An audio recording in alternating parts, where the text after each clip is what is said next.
विद्यार्थी मित्रांनो, टेनचा टेन्शन दूर करायचं आहे आणि आजच्या आज तुमचं टेन्शन दूर व्हायलाच पाहिजे. तसं डिटर्मिनेशन तुम्ही केलं पाहिजे, दृढ संकल्प तसं केला पाहिजे, म्हणजे होते.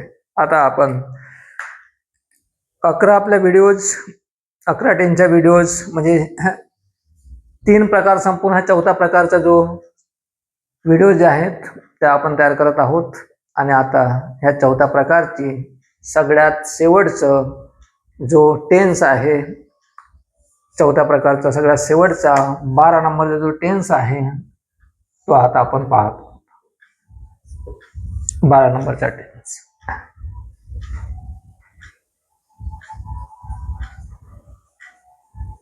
फ्युचर परफेक्ट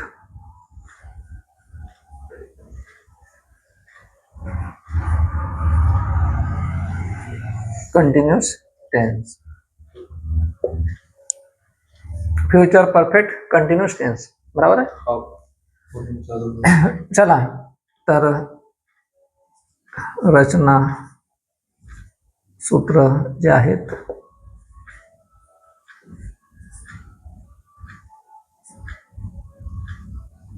नंतर फ्युचर टेन्स मध्ये सांगा, तुम्हाला माहितच आहे काय ते, कारण की शॅल हॅव आणि विल हॅव म्हणजे शॅल आणि विल सोबत तुमचा फ्युचर टेन्स कधी होईल का? नाही होऊ शकणार, लक्षात ठेवायचं, नाही होणार. त्यानंतर तुम्हाला माहीतच आहे पूर्ण काळ करण्यासाठी बीचा रूप, तर बीचा बिन येणार आणि मग चालू काळ त्यालाच V4 म्हणजे ING असं होणार आणि मग इतर, बरोबर रचना. चला तर मला हे सांगायचं आहे की ह्या रचना म्हणजे सूत्राच्या माध्यमातून हे लक्षात ठेवायचं आहे आणि तुमचे सुपरिचित नेहमीचे पाठांतर झालेले वाक्य असणार ते आहेत. आय सोबत शाल वापरायचं आहे. तुम्हाला जरी विल वापरायची सवय असेल तर विल वापरा. आय शॅल हॅव सांगा, आय शॅल हॅव बीन आणि मग राईटचा होणार writing.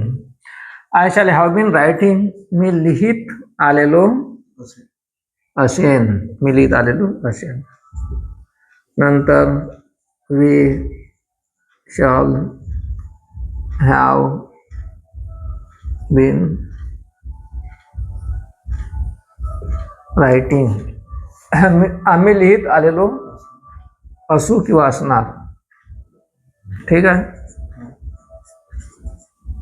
You will have been writing. ठीक आहे, इथं पण तसंच आहे. यू इथं शाल येणार नाही, विल हॅव बीन रायटिंग. नंतर इथं 5 he will have been writing, she will have been writing.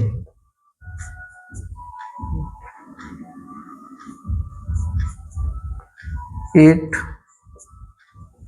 Will have been writing आणि they will have been writing.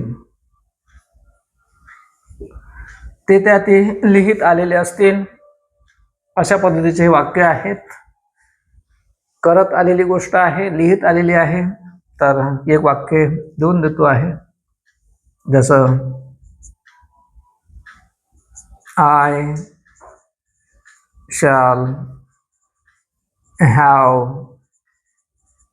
been, I shall have been thinking, मी विचार करत आलेलो असेन, about this. About that, about you. तर अशाच पद्धतीचे वेगवेगळे I have been wanting to see you, I have been wanting to see you for a long time, I have been wanting to visit to China. म्हणजे खूप दिवसापासून जायची इच्छा होती, तर तिथं तुम्हाला म्हणता येईल I shall have been going किंवा व्हिजिटिंग असं म्हणता येईल. आय हॅव बीन वॉन्टिंग, पहिले वॉन्टिंग येणार, वॉन्टिंग टू, नंतर गोईंगचा गो येणार, wanting to go to China असं होईल. तर ठीक आहे, आय हॅव बीनच्या हॅव बीनच्या ऐवजी आय शॅल वापरला. पहा थोडंसं लक्षात घ्या, याच्या 10व्या टेन्समध्ये 11, 12, 10, 11, 12, याच्या पहिल्या 11व्या टेन्समध्ये आपण हॅड पाहिलं आणि 10व्या टेन्समध्ये आपण हॅव पाहिलं.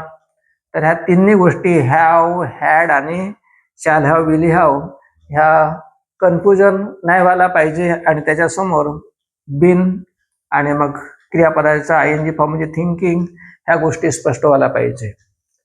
तर स्पष्ट करण्यासाठी अत्यंत महत्त्वपूर्ण हे लांबलचक ज्या वाक्याच्या रचना आहेत, वेळेचा विचार करून, वेळ खूप झालेली आहे, तर वेळेचा विचार करून तुम्हाला ह्या गोष्टी शॉर्ट फॉर्ममध्ये 10-10, 5-5, 7-7 किंवा 9-9 किंवा 10-10 मिनिटामध्ये अशा पद्धतीनं 12च्या 12 व्हिडिओ संपलेले आहेत. आणि हे नेहमीचे वाक्य लक्षात ठेवून वेगळ्या प्रकारचे वाक्य कसे करायचे, तर I shall have been thinking about this, तर मी याबद्दल विचार करत आलेलो असेल. I shall have been thinking about that, मी त्याबद्दल विचार करत आलेलो असेल.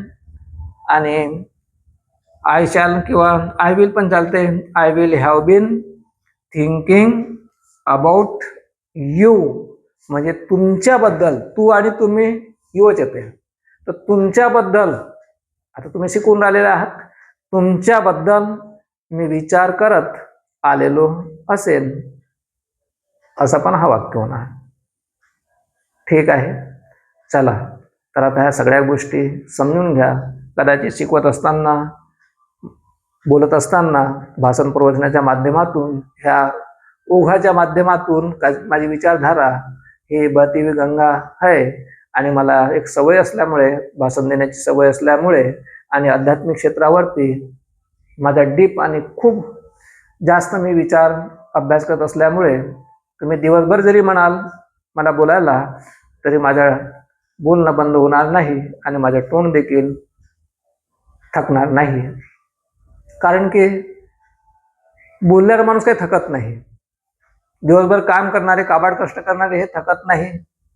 तर मग मी जे ज्ञान प्राप्त केलेलं आहे हे बोलण्यासाठी, कारण की बोलण्याने तुम्हाला समजेल कसं. तर पहा, kill two bird with one stone, एका दगडात 2 पक्षी.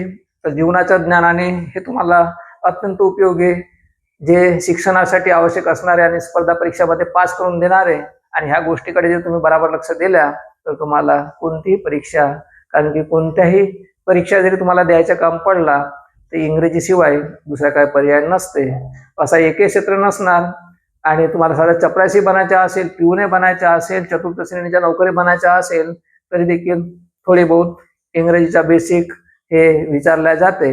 आणि हे द वर्ल्ड इज लँग्वेज, म्हणजे English is the world language, English is the world language, म्हणजे हे इंग्रजी हे जगाची भाषा आहे.